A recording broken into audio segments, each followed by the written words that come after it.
Ma'iyah. Munculnya masyarakat Ma'iyah, bagaimana ceritanya? Ada di video ini, simak sampai habis. Jika pada masa Orde Baru, aktivitas Cak Nun selalu ramai dalam hiruk-pikuk media massa dan publik nasional, maka setelah reformasi ia memilih jalan sunyi. Cak Nun mundur dari panggung nasional. Cak Nun menjaga jarak dengan media mainstream, karena ia menyadari sepenuhnya potensi destruktif yang kerap dibawa media daripada potensi konstruktifnya. Waktu kegiatannya sebagian besar bersama masyarakat langsung di berbagai pelosok daerah di Nusantara, lebih banyak dibanding sebelumnya. Dalam aktivitasnya itu, Cak Nun bersama Kiai Kanjeng melakukan berbagai dekonstruksi pemahaman atas nilai-nilai, pola-pola komunikasi, metode perhubungan kultural, pendidikan cara berpikir, serta pengupayaan solusi-solusi masalah masyarakat.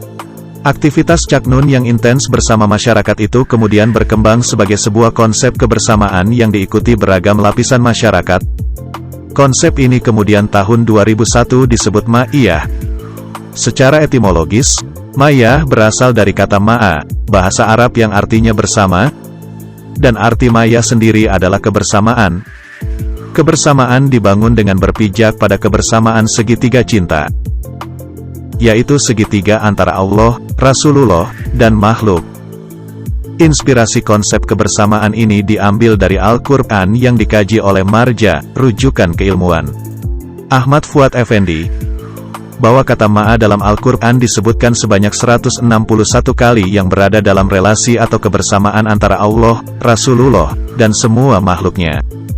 Ada yang melihat Ma'iyah yang diinisiasi Cak Nun ini sebagai sebuah fenomena gerakan sosial budaya baru yang cukup memberikan harapan kebangkitan Indonesia. Ma'iyah dianggap sebagai oase di tengah berbagai dahaga sosial, kebudayaan, agama, dan krisis keadilan yang terjadi di Indonesia.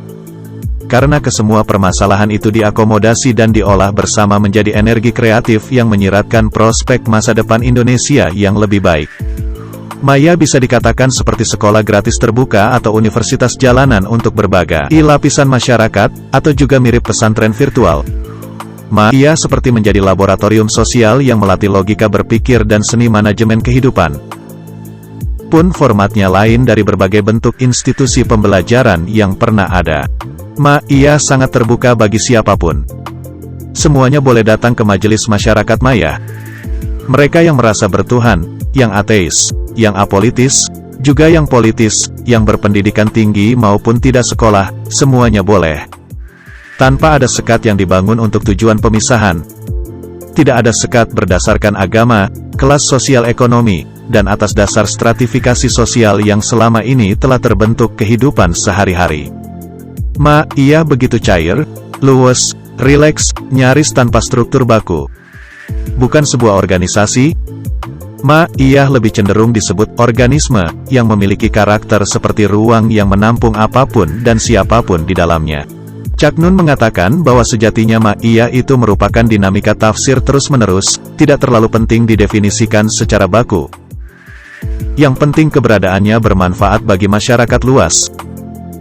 Toto Raharjo, pimpinan Kiai Kanjeng dan sahabat Cak Nun yang merupakan salah satu sesepuh Ma'iyah mengatakan bahwa, meskipun Ma'iyah dipandang sebagai sebuah gerakan sosial budaya, agama, bahkan gerakan sufi, menurutnya Ma'iyah mengambil posisi cukup sebagai majelis ilmu.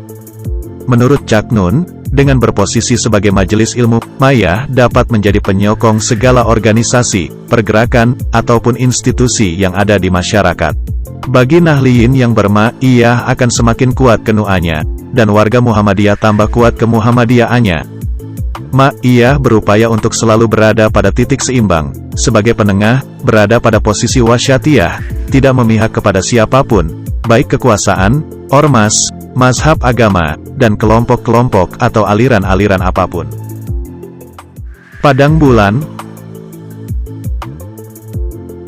Embrio atau cikal bakal Ma'iyah berawal dari sebuah pengajian tahun 1994, yang digagas Adil Amrullah, adik Cak Nun. Pengajian ini diselenggarakan di rumah orang tua Cak Nun, di Jombang sebagai jalan silaturahmi Cak Nun dengan keluarga.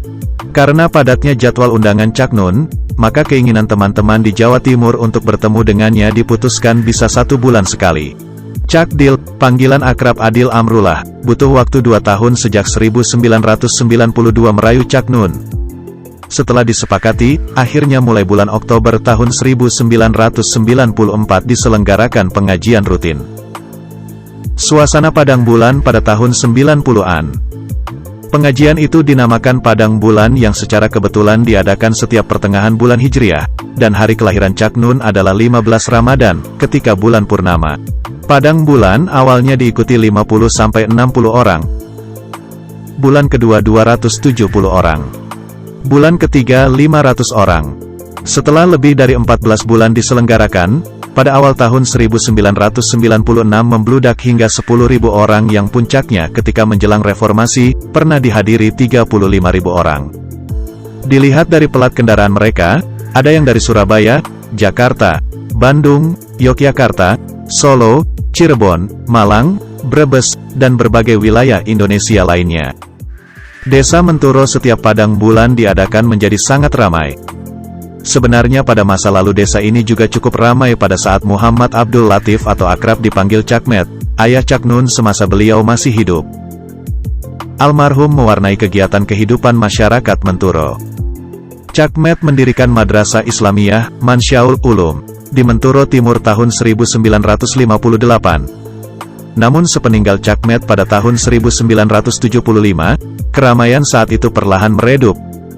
Cak Nun bersaudara pun banyak beraktivitas di luar Jombang. Hanya kakak keduanya, Miftahus Surur atau Cak Mif, yang mendapat amanah melanjutkan perjuangan Cak Met mengurus madrasah. Padang Bulan merupakan bentuk pengabdian anak-anak Cak Met untuk melanjutkan perjuangan, dan menjadi amal jariah dalam pemberdayaan masyarakat. MH Ainun Najib menampung keluh kesah masyarakat usai Padang Bulan, sebagai upaya mereka mencari solusi. Suasana desa Menturo saat Padang Bulan pada Maret tahun 2018. Berkas, Padang Bulan pada tahun ke-26. Masyarakat Mayah mensyukuri berjalannya Padang Bulan hingga tahun ke-26. Merespons fenomena Padang Bulan yang menjadi magnet berkumpulnya ribuan orang di tengah pengawasan rezim Orde Baru saat itu, Cak Nun mengatakan bahwa yang penting fungsinya harus jelas. Fungsi pertama adalah melalui tafsir Al-Qur'an.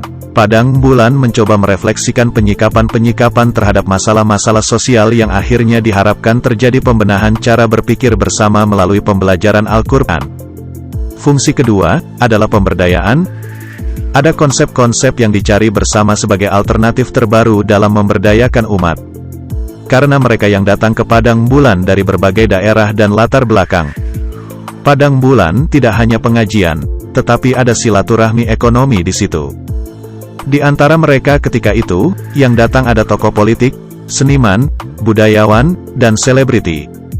Seperti Rhoma Irama, Trie Utami, Ari Kusmiran, Imam Utomo, Tajus Sobirin, Permadi, Kemal Idris, W.S. Rendra, hingga Prabowo Subianto. Tujuannya juga beragam. Memang ada yang betul-betul ikut pengajian untuk menimba ilmu. Ada pula yang ingin berkonsultasi menyampaikan keluh kesah sebagai upaya mencari solusi atas masalah mereka. Biasanya mereka diterima Cak Nun usai Padang Bulan. Di antara masyarakat yang datang, ada yang sekadar jajan, aneka makanan yang dijual para penjual dadakan. Luasnya sambutan masyarakat ketika itu dengan diadakannya Padang Bulan, bagi Cak Nun sekeluarga. Yang juga penting adalah pengaruh pengajian itu kepada sang ibunda, Kalimah, beliau wafat 2012.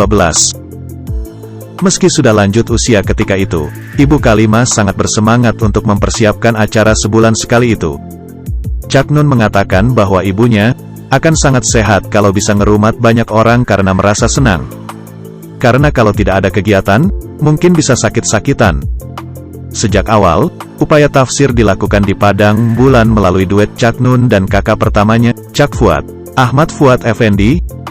Cak Fuad menyampaikan tafsir tekstual, sementara Cak Nun menyampaikan tafsir kontekstualnya. Tafsir tekstual dilakukan seperti lazimnya yang dilakukan para kiai. Beberapa ayat Al-Qur'an dibacakan Cak Fuad, lalu diterangkan arti atau terjemahnya. Cak Fuad juga sering menguraikan makna kata-kata kunci di dalam ayat-ayat tersebut. Kemudian disampaikan tafsirnya dengan merujuk pada beberapa kitab tafsir Al-Qur'an. Cak Fuad juga mencoba menyampaikan pemahamannya sendiri menyangkut ayat-ayat yang tengah dikaji tersebut. Sementara, tafsir kontekstual disampaikan Cak Nun yang berupaya memahami kejadian di masyarakat, baik itu peristiwa politik, sosial, budaya, dan keagamaan. Cak Nun meletakkan ayat-ayat yang dikaji sebagai sudut pandang, atau ditemukan kaitan-kaitan antara ayat-ayat tersebut dengan realitas sosial. Al-Quran tidak diposisikan sebagai objek kajian, melainkan sebagai metodologi membaca realitas.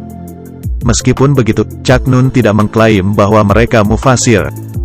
Tanggal 13 Oktober tahun 2019, keluarga besar Cak Nun dan masyarakat Mayah mensyukuri perjalanan masih diselenggarakannya Padang Bulan selama 26 tahun.